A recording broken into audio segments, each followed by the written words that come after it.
नमस्कार। आज हम मुंशी प्रेमचंद की जो मशहूर कहानियां हैं उनके संग्रह मानसरोवर भाग 1 की दुनिया में थोड़ा गहरे उतरेंगे। हाँ।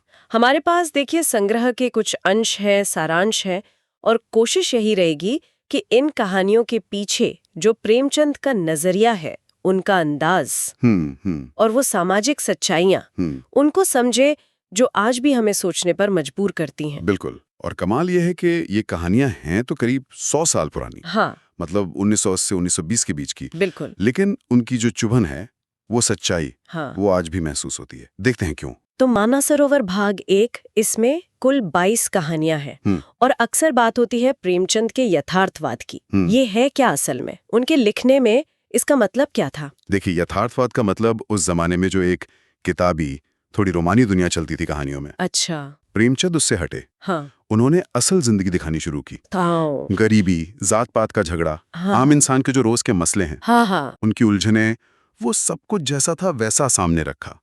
मतलब बिना किसी लाग लपेट के। यही था उनका यथार्थवाद, जिसने हिंदी कहानी को एक नई दिशा दी। चलिए इसी को कुछ कहानियों से समझते हैं। जैसे पंच परमेश्वर, दोस्ती और फर्ज के बीच का वो टकराव। जुम्मन शेख और अलगू चौधरी की कहानी, ये सिर्फ कहानी नहीं लगती, एक नैतिक पहेली जैसी है ना? सही कहा, बिल्कुल। यहाँ प्रेमचंद सिर्फ ये नहीं बताते कि देखो अलगू ने न्याय कर दिया। हम्म। वो दिखाते हैं कि कैसे वो पंच की कुर्सी पर बैठते ही इंसान का नजरिया बदल जाता है। वो दोस्ती, वो दुश्मनी, वो पीछे छूट जाती है। हाँ। और जिम्मेदारी का एहसास, वो जो नैतिक बोझ है, वो हावी हो जाता है। ये दिखाना कि वो पद व्यक्ति को कैसे बदलता है, यही प्रेमचंद की खूबी थी। और फिर एक बिल्कुल अलग तरह की कहानी है, ईदगाह। वो छोटा बच्चा हामिद और उसका चिमटा। मुझे हमेशा लगता है कि ये कहानी बचपन की मासूमियत और गरीबी में भी जो एक गरिमा होती है, उसका गजब का मेल है। हाँ, और दिलचस्प ये है कि प्रेमचंद इसे कैसे दिखाते हैं। वो सिर्फ ये नहीं कि हामिद अपनी दादी से प्यार करता है, हम्म। वो हामिद की नजरों से दिखाते हैं।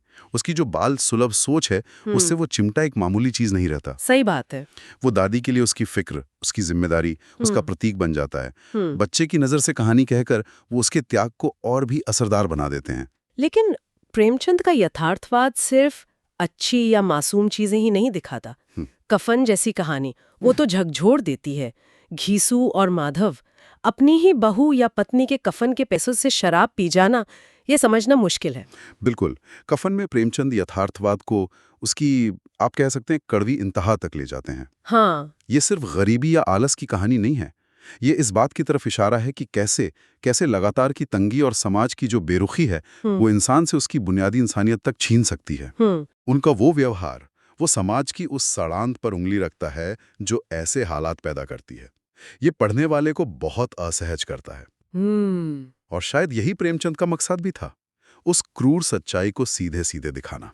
क्या ठाकुर का कुआं भी इसी तरह की सामाजिक सच्चाई दिखाता है, जैसे गंगी का पानी के लिए तरसना? हाँ, ठाकुर का कुआं जात पात के नाम पर जो अन्याय होता है, जो अमानवीयता है, उसका सीधा चित्रण है।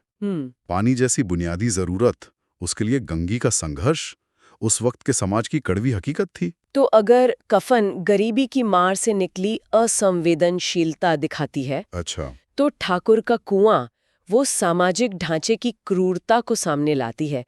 दोनों ही प्रेमचंद के यथार्थवाद के अलग-अलग लेकिन बहुत तीखे पहलू हैं। तो इन अलग अलग कहानियों और किरदारों के जरिए प्रेमचंद का असल संदेश क्या लगता है आपको? क्या कहना चाह रहे थे वो? मेरे ख्याल से प्रेमचंद सिर्फ कहानी नहीं सुना रहे थे, वो एक तरह से अपने समय के समाज का एक्सरे कर रहे थे। वाह, वो दिखा रहे थे कि देखिए, गरीबी, जात पात, भ्रष्टाचार, अंधविश्वास, ये सब कैसे लोगों की जिंदगी पर असर डालते हैं। और साथ ही वो इंसानी रिश्तों की बारीकियों, नैतिक दुविधाओं, अच्छे बुरे के बीच का जो संघर्ष है, उसको भी उभारते थे।